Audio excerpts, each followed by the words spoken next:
The other thing is that when you're going to come and say Israel is doing this to the Palestinians and, these are the crimes committed by the Israelis, that's not enough. You can't just point that out and say that this is wrong and, yeah, we're going to hope for a two-state solution. No, what about supporting the Palestinians in their resistance?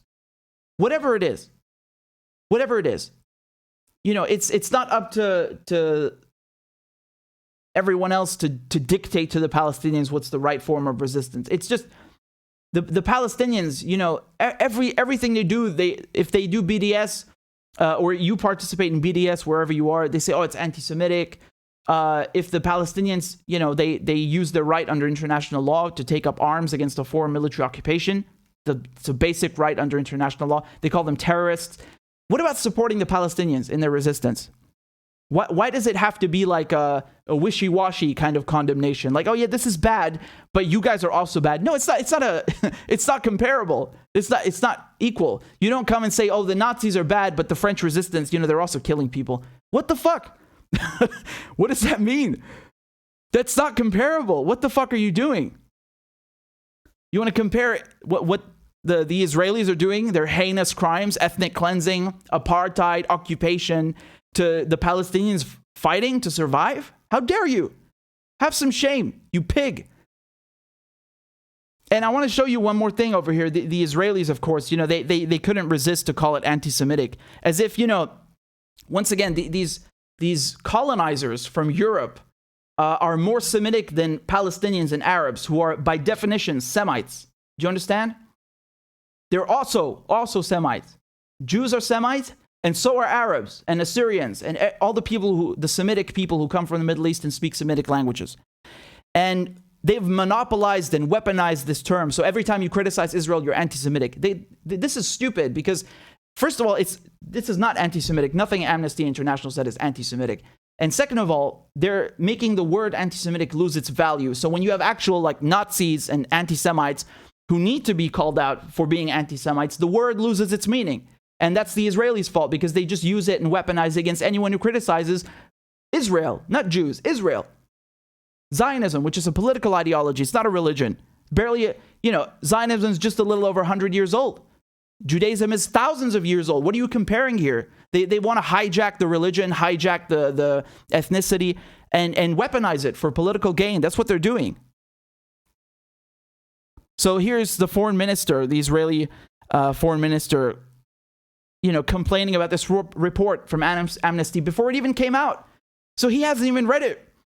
Amnesty was a respected organization. Not anymore. Today it is precisely the opposite. It isn't a human rights organization, but just another radical organization which echoes propaganda without seriously checking the facts. Instead of seeking the truth, Amnesty echoes the same lies shared by terrorist organizations.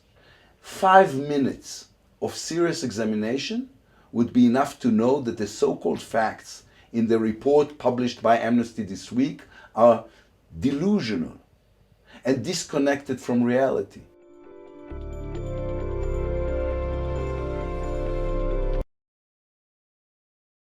Sorry, mate. The only one who's disconnected from reality is you.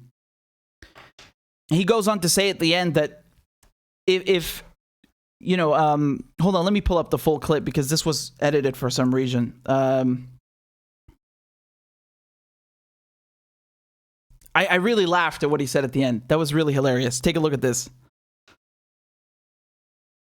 In the perfect, but we are a democracy committed to international law, open to criticism, with a free press and a strong and independent judicial system. Amnesty doesn't call Syria, where the regime has murdered 500,000 of its own citizens, an apartheid state, nor Iran, or other murderous regimes around the world. Only Israel. I hate... What? Why would you call Syria and Iran apartheid regimes? What does... They're not apartheid. That's why Amnesty, I've never heard, even the biggest detractors of Bashar al-Assad, like people who absolutely hate the Syrian government, I've never heard that word apartheid. Syria is not apartheid. Iran is not apartheid. I mean, People call it all sorts of things. They call Syria all sorts of things. They call Iran all sorts of things, but not apartheid. What does that even mean?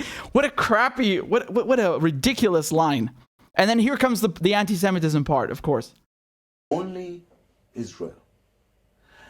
I hate to use the argument that if Israel wasn't a Jewish state, no one at Amnesty would dare make such a claim against it. But in this case, there's simply no other explanation. So again, it's not, maybe what we do is bad and it is apartheid. No, it's you're hating on us because we're Jewish and you're anti-Semites. That's the only explanation he can come up with, and he hates to do it, right? as if the Israelis don't use this every single day as propaganda. What a load of nonsense, really. I mean, that's just Golden Silence in the comments says, "I'm dumb for having to have heard this clip." I feel you. I really feel you. Oh, Christ.